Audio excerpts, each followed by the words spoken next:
Happening right now at 5, communities across the Ohio Valley come together today to honor the fallen. What Memorial Day means for many, coming up in just a few moments. And naturally, the weather has been very nice as the Ohio Valley pays tribute for Memorial Day. Thank you for joining us for 7 News at 5. I'm Steve Moore. And I'm Aaliyah Keller. Steve, I gotta tell you, this is probably my favorite kind of weather. Hot? Yeah, I know. I'm crazy. I'm one of those crazy people. It's a little too hot for my taste. I'm in love with it. Absolutely in love with it. All right, and here's a live look over Moundsville area where it does look to be gorgeous outside, but will this nice weather stay for long? Let's not waste any time and send it on over to Chief Meteorologist Zach Petty to find out. Zach, can you please give us some good news? Well, that good news, if you like the high heat and muggy conditions, likely to stick around at least for the day tomorrow. Weather pattern will likely start to shift, a little bit more unfavorable for the day on Wednesday. But here's a live look at what we're seeing with satellite and radar. Not a whole lot cloud coverage, just a few patchy fair weather cumulus clouds lining the Ohio Valley skies, giving you just a little bit of eye candy to give yourself something to look at on this fine Monday evening. In terms of those temperatures, it is toasty. We're currently sitting in the mid to upper 80s across the board. One thing I do want to point out, humidity levels are relatively low, but what you're feeling, that mugginess or the stickiness, is because those dew point temperatures are sitting above the 60-degree threshold. Winds are blowing from the southwest between 5 to 10 miles per hour, so we're likely going to stay with that warm and mugginess even through the evening hours. I mean, at 8 o'clock, we'll likely be sitting in the lower 80s, and that trend of upper 80 weather pattern will stick around quite literally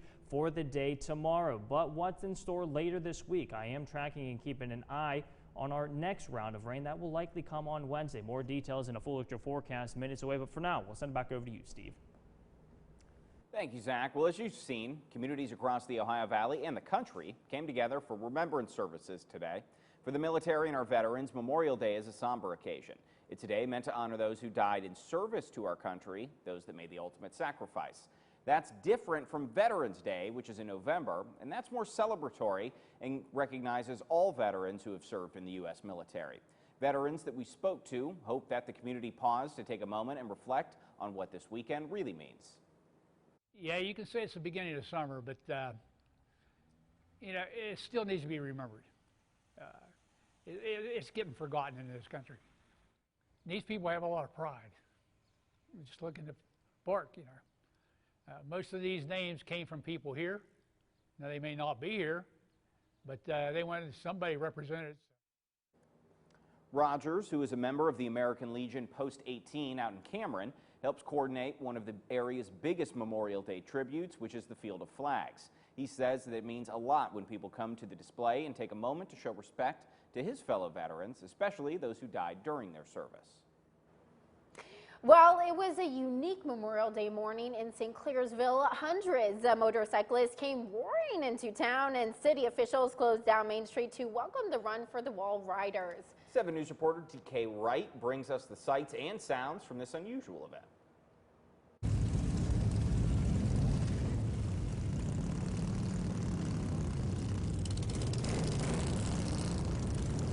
Brought 280 motorcyclists. Over 300 people were here, and these women and men have traveled from California to Washington, D.C. to the Veterans Memorial Wall, and now they're making a second leg of their journey from the Vietnam Wall in D.C. to the Middle East Conflicts Wall in Illinois.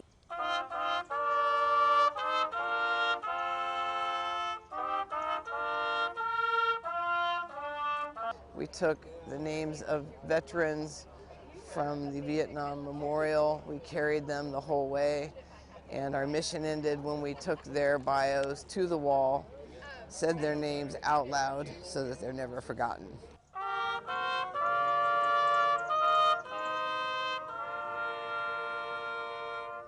Memorial Day is not just a 3-day weekend. It's not to start the summer. Memorial Day is a day when we honor those that fought and gave their lives. It's not Veterans Day. We're not honoring all veterans. We are honoring those who died in the service of our country. That's what today is all about. May we honor their memory. May we value their sacrifice. May we remember their dedication and service.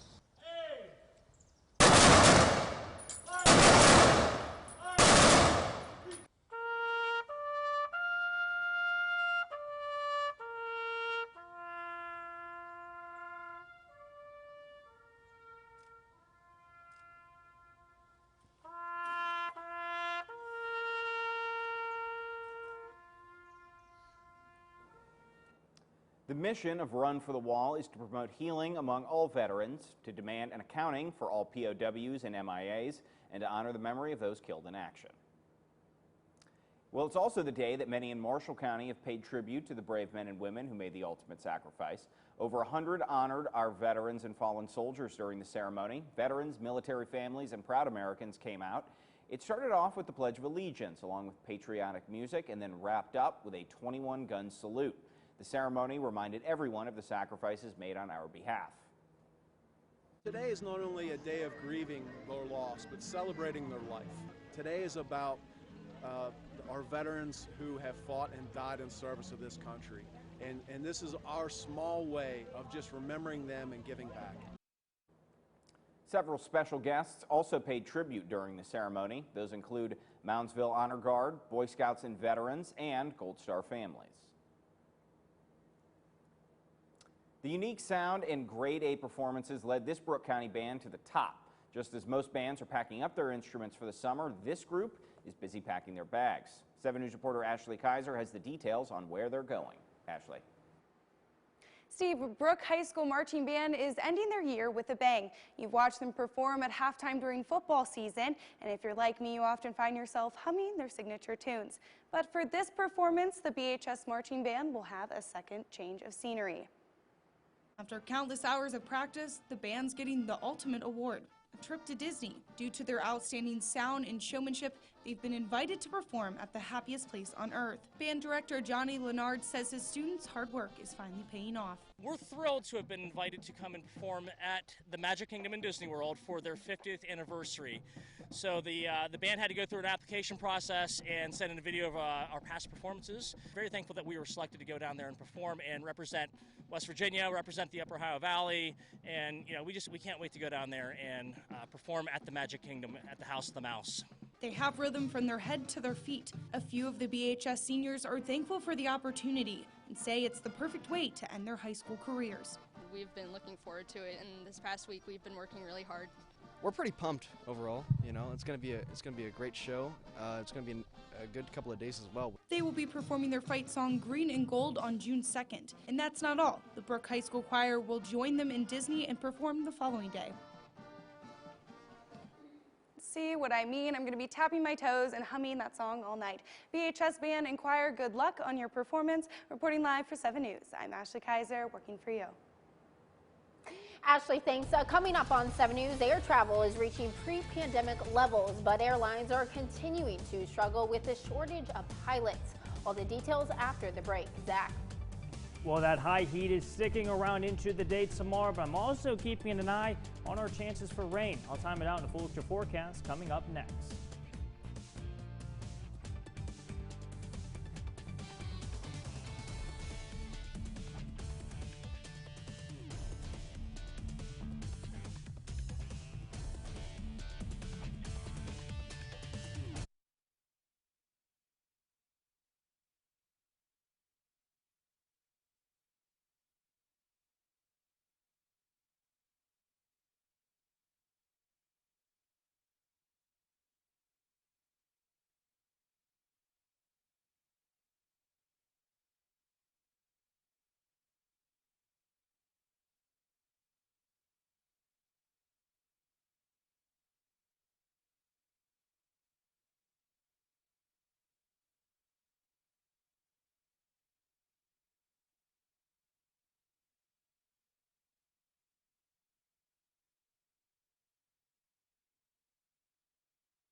Always living the dream out here.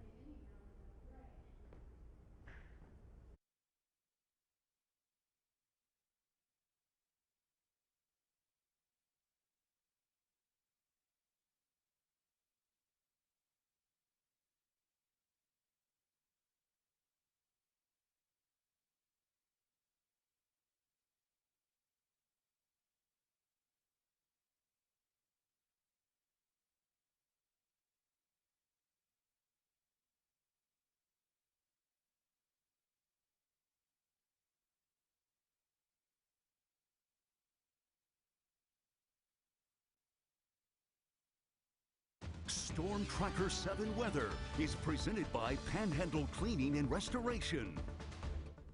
Hey, good Monday evening, Ohio Valley. Let's talk about that weather on this Memorial Day Monday. And of course, we remember all of those brave men and women who has fallen while protecting our country.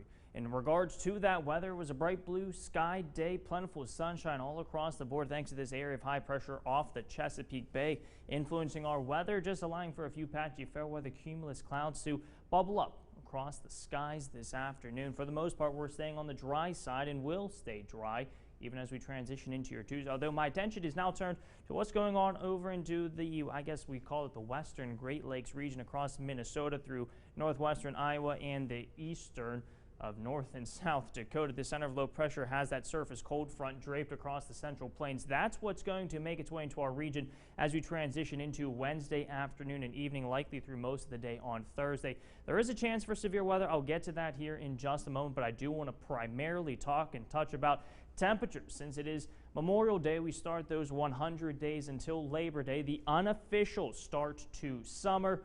And man, it does feel a lot more like summer with that mugginess back into the forecast and some high heat, mid to upper 80s blanketing most of our region, even extending all the way down into the Kentucky and Tennessee River Valley, Charleston at 88, 86 at the Wheeling, Ohio County Airport. Pretty similar even over towards Elkins, Roanoke, Virginia, and Richmond, approaching the mid to upper 80s, just shy of 90 over into the mid-Atlantic. We did reach that 87-degree threshold, at least for daytime highs at the Wheeling, Ohio County Airport, 10 to 15 degrees above average. I know a few spots got rather close to 90 degrees. We'll see some of those official data records coming in later on this evening, so I'll have some updates on that. But nothing record-setting, at least at the Wheeling, Ohio County Airport. That was set all the way back in 1919 of 96. It'll be another warm and muggy start to the morning tomorrow. We'll get back into the mid to upper 60s. Dew point temperatures will be muggy around as well. So I'm not necessarily saying it would be a good idea to have that window open to allow some refreshing air into the forecast. Not so much the case. Likely that warm air, so it might be best just to keep those windows closed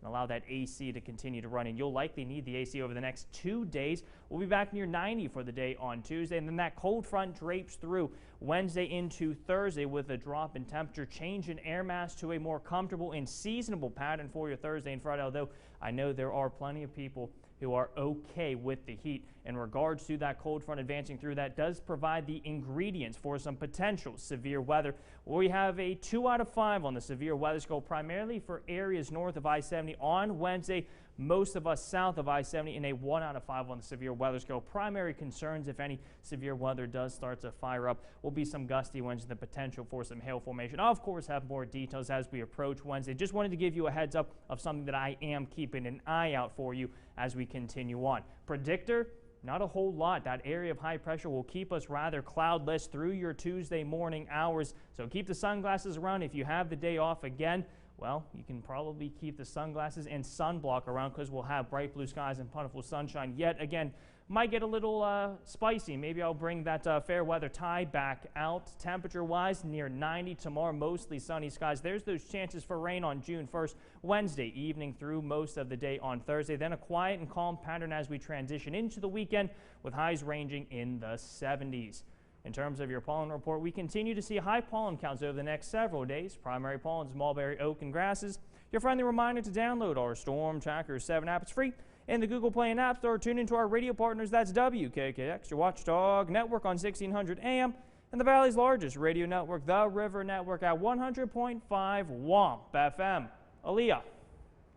Zach, thanks so much. Taking a look at what's trending tonight, Hollywood star Johnny Depp made an unannounced guest performance at a rock concert in the northern English city of Sheffield last night. Now, this comes as Depp is awaiting a ruling in a U.S. defamation case involving his ex-wife and actor Amber Heard. Depp appeared with English guitarist Jeff Beck to perform a series of music covers, including John Legend's Isolation, a track they collaborated on and released in 2020. Tens of thousands of people flocked to a Belgian town to witness a historic parade that featured 4 children riding a giant horse. Known as the Bayard steed, the 4.85-meter-tall wooden figure carried by 12 men had not yet been shown in public for 12 years. Some 86,000 onlookers witnessed the one-ton statue crossing the Flemish city, dancing to the rhythm of a marching band, accompanied by giant figures, acrobats, and actors in historical costumes. Airports expected to be busier this summer than they have been in years, and airlines will have to handle the load with a shortage of pilots. Errol Barnett explains. Jenna Williams is moving toward his goal of logging 1,500 hours to become a commercial airline pilot. Right now I'm embarking on the 400-hour mark, and I spent about $60,000 to $80,000 to get an actual commercial license and to get to where you need to get to. It's going to cost over maybe $100,000. The immense time and expense of certification will eventually place him in high demand.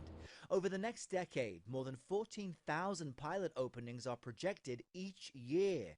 But the pandemic slowed the rate of newly minted pilots, with only 4,300 graduating in 2021. At the same time, older pilots accepted COVID-era buyouts, further thinning the ranks. We're not quite back up to the number of pilots that we had pre-pandemic, but we're close. Southwest CEO Bob Jordan is ramping up hiring in search of 2,000 new pilots. We have about 5–6% of our aircraft right now that we can't fly because we don't have enough staffing. In Atlanta, Delta's chief training captain said his airline is confident it will meet demand. We're hiring 200 plus a month, and we're training 400 to 500 pilots every month in qualification training. So we feel good right now. Some carriers have long-term solutions for the pilot pipeline. United and Alaska Airlines created in-house flight schools, while Delta started the Propel program, helping staffers pivot to pilot life. The industry says there is no quick fix. Some of the ideas being thrown around include raising the pilot retirement age from 65 to 67 or lowering that 1,500 flight hour requirement, but pilots' unions are staunchly against those changes. And so this pilot shortage is likely to last for years to come. Errol Barnett, CBS News at LaGuardia Airport. And for a full look of at these stories and more, head on to our website, WTF.com. Still to come on 7 News, federal health officials are reminding everyone not to keep food safety in mind during summer festivities. We'll have a full look after the break.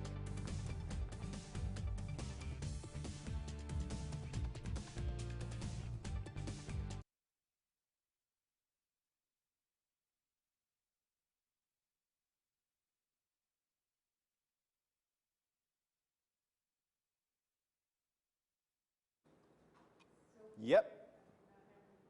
Oh, no, I was waving to you, Leah. Only against my will, Stacy.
This is 7 News at 5 with Catherine Guyon, Taylor Long, Storm Tracker 7 weather with Chief Meteorologist Zach Petty. Welcome back. Looking at some health news tonight. It's the unofficial start of summer, and many of us looking forward to enjoying family, friends, fun, and of course, food outdoors. But federal health officials are reminding everyone that to keep food safety in mind during the summer festivities. Michael George has a look in tonight's Health Watch 7 report. It's picnic and cookout season, but health experts remind us that hot and humid weather creates the right environment for foodborne illness. Keep cold foods cold and hot foods hot. We want to avoid what we refer to as the danger zone, so that temperature range between 40 degrees Fahrenheit and 140 degrees Fahrenheit, because that's the range at which potentially harmful bacteria can rapidly multiply. Karen Hunter is with the USDA. She says it's easy to forget food safety in the summer because we often prepare and eat food away from the house, from the beach to camping. Pack your food in a cooler with multiple cold sources. Pack your raw food, such as your meat and poultry products, separately from your ready-to-eat food. Bring that food thermometer with you so that you can check to be sure that you're cooking those foods to a safe end temperature. Hunter says make sure hands and surfaces are clean before and after preparing food. Once the meal is done, get everything back in the fridge. Don't leave foods out for longer than 2 hours, 1 hour if it's over 90 degrees outside. The CDC estimates 48 million Americans get sick, 128,000 are hospitalized, and 3,000 die from foodborne illnesses every year. Those people who are immunocompromised, people who are elderly, and children. Foodborne illness affects them significantly more so and can lead to some long-term complications. So have fun, but take precautions to keep everyone safe this summer. Michael George, CBS News, New York. A USDA survey shows that more than half of participants did not attempt to wash their hands while preparing meals. Well, coming up next, Zach will have a final look at our weather forecast, so stay tuned.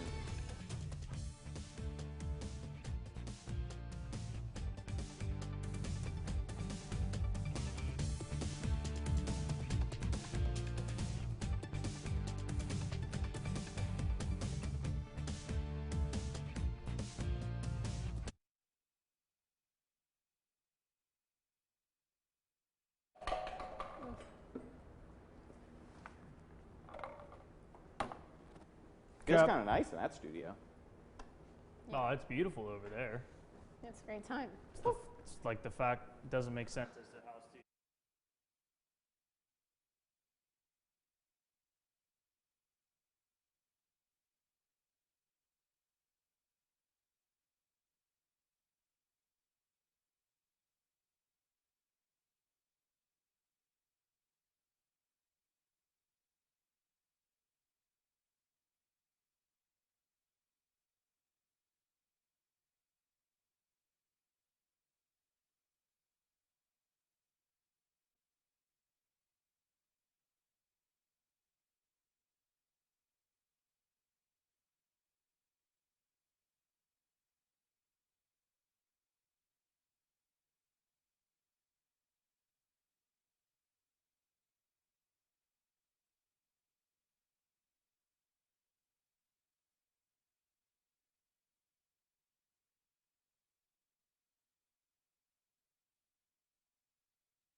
This is 7 News, working for you.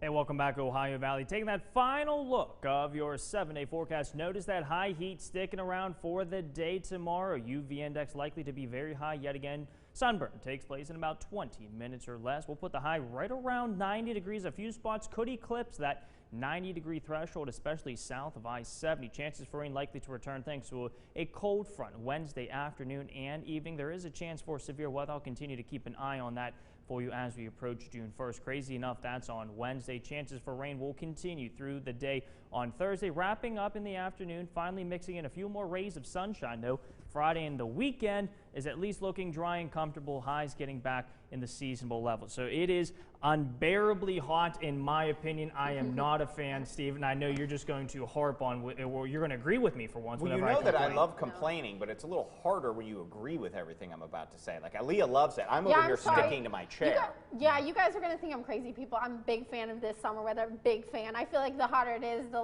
my happiness level goes up. Well, yeah, you get to wear a tank top. Oh, yeah, it's a great time. I'm in a coat. Yeah, no, I'm sorry about that. And it's wool. It's very nice wool, I but it's wool. I wish I could sympathize with you, you know, I really do. Yeah. It's just hot, and it doesn't help whenever the dew point temperatures are as high as they are. They're getting back into that 60.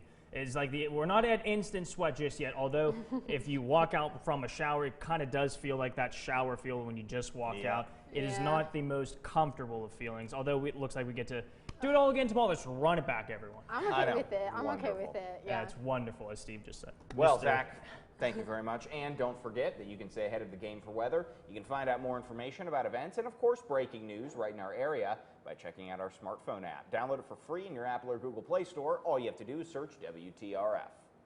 And that's all the time we have for 7 News at 5. West Virginia Tonight is next. I'll see you back here in half an hour for 7 News at 6.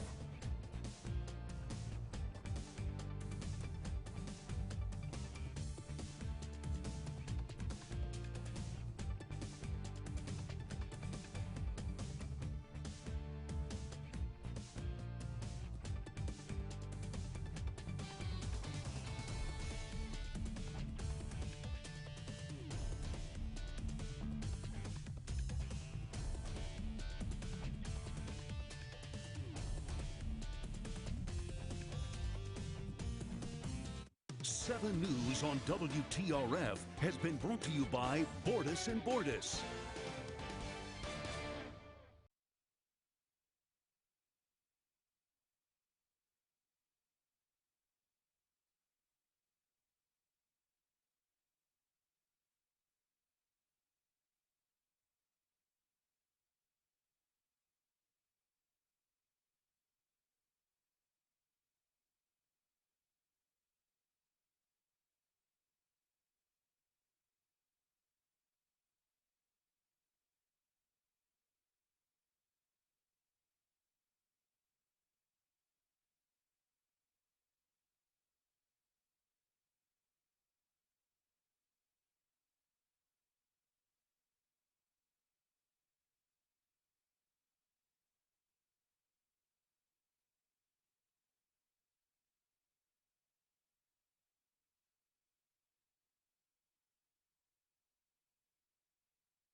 I'm Leah Keller. You see, the timeline of events shows police waited outside the classroom for nearly an hour, even as children inside repeatedly called 911. On Sunday, President Biden traveled there to visit with the families of the victims. He was met with the demands for action on gun violence in America. Responding to calls to do something, the president says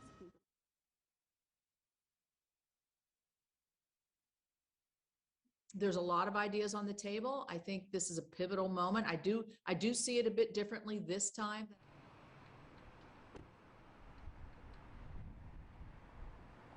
all new tonight, at least one dorm unit of the Belmont County Jail is under quarantine tonight due to You know, it's not the whole jail. Someone came in, they were tested positive, so we quarantine for the safety of all the rest of the population. We test. The sheriff said no one was hospitalized, and he said the jail staff and medical personnel, in his words, run a very